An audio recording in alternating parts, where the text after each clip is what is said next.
Hello, my name is Jake with JC Air Conditioning and Plumbing. We're going to go over something that's near and dear to my heart today, and that is plumbing. We're going to go over how to soft solder.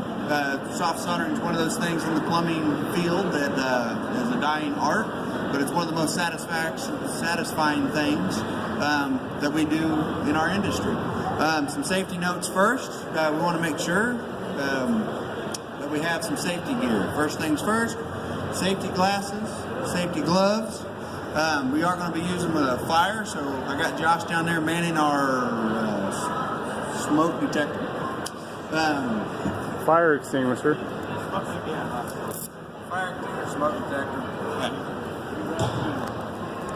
So I got to slow my roll here a little bit. I'm talking a little fast. That's what I do. I'm supposed to be an auctioneer in a former life. Didn't do it. Probably should have put the gloves on before. Okay, first things first, we got to cut some pipe, right? Some other safety things when it comes to the use of the torch in the home. We want to make sure that when you are soft soldering, you got the flames open in the house. You want to stay away from bathtubs, walls, stuff like that. Make sure you're well protected. I always tell people to practice soft soldering out in their front yard. Spend about 15, 20 bucks on some fittings, and until you get it right, you do not want to practice soft soldering in the home. You want to do it out in your yard where it's safe and you can't catch anything on fire, right? Right. Now, the first things first, we're going to have to cut us some pipe here.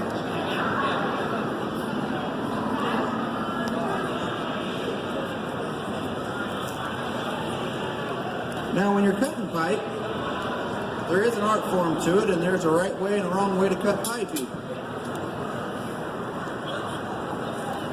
When you're cutting pipe, you do not want to try to cut it all at once. You want to do it in little bitty increments. If you try to do it all at once, you'll oval the pipe, which will make it really hard to solder.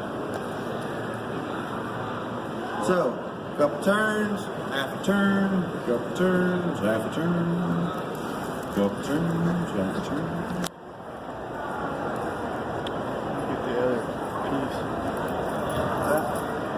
Josh, if we grab the end of that, that'd be the most fantastic thing in the world you could ever do.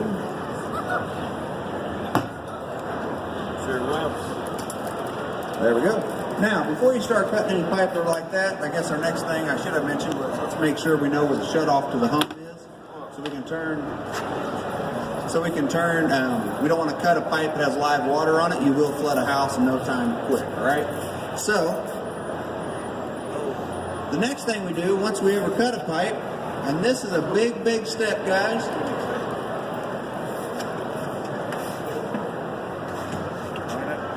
No. Big, big step, and it's one of the most rookie mistakes I ever see, and it's something you got to tell people to do.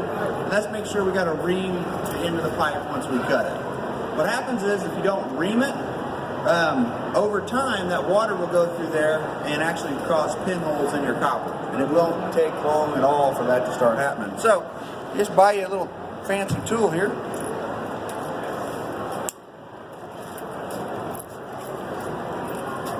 Ream that. Make sure you get all the little ends and stuff out of the end of it nice and smooth, so that way you make a good joint. That one too.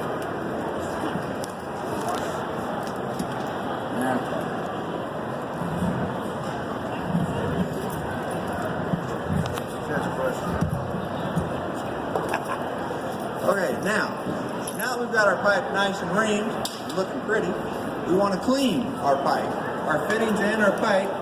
Now, there's two reasons why you clean and you solder, or you sandcloth and etch the inside of the pipe and the fittings. One is you can't solder if there's trash on the fitting, right? If there's dirt, water, oil, anything like that on the pipe or the fitting, it's just not going to solder. The other reason is it actually helps bond the solder and the two pieces of copper together. So it's an important step that I probably should have been more ready for.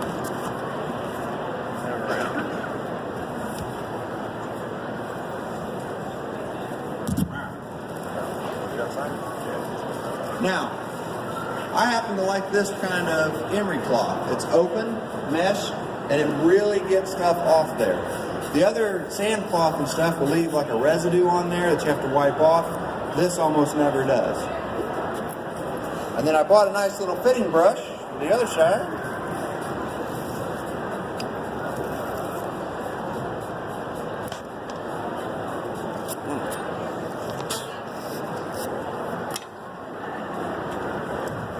And that's all there is to it. Now, 2 steps in soft soldering. Yep. 2 steps in soft soldering. The first step is to make sure you get a little bit of flux on there. Flux is just a paste that helps clean the copper. It also helps with the bonding agent of the solder.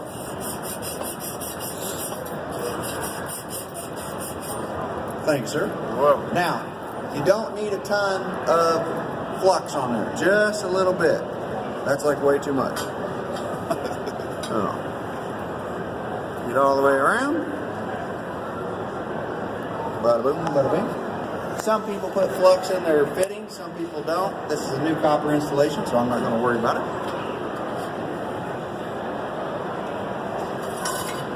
Good time off, church. Yep, please get my bucket underneath there so we can catch the solder.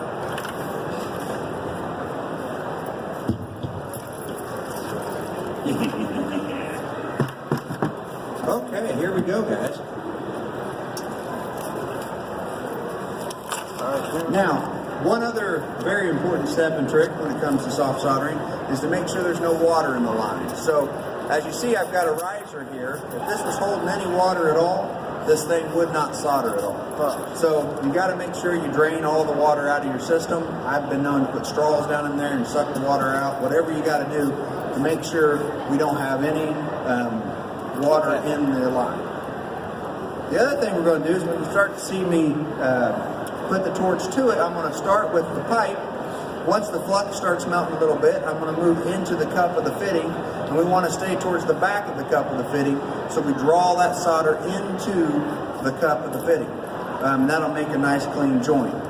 Most fittings only need about 3/4 of an inch of solder to make it up. It doesn't take a whole bunch, doesn't take a whole lot. So, Josh, if you hold the microphone. How's everybody doing today? Good, how are you guys? Good, I'm doing great. Thank you for asking.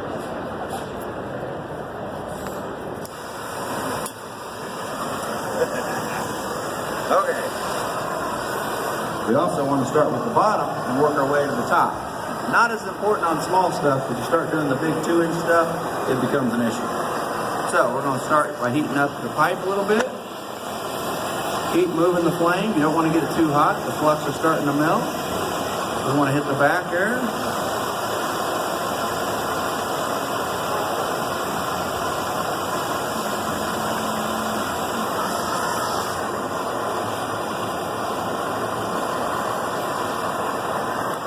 Same with the other side.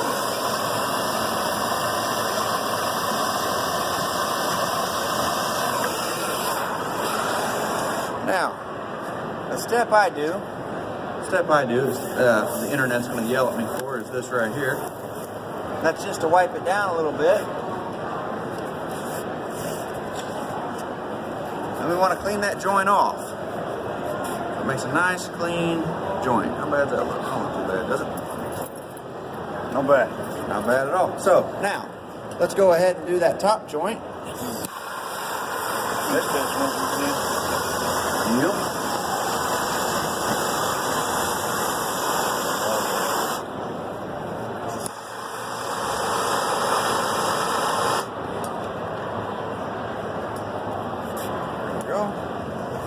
We're going to clean the joint a little bit. There's going to be some plumbing hacks yell at me for that. Okay. Oops. And then the other important thing is not to cool this off with water. You want this thing to air dry as much as possible. If you start dipping it in water and stuff like that, you could actually weaken the strength of the joint. And that's pretty much how you solder a piece of 3/4 inch copper. Any questions? What about you? Fox got all kinds of questions.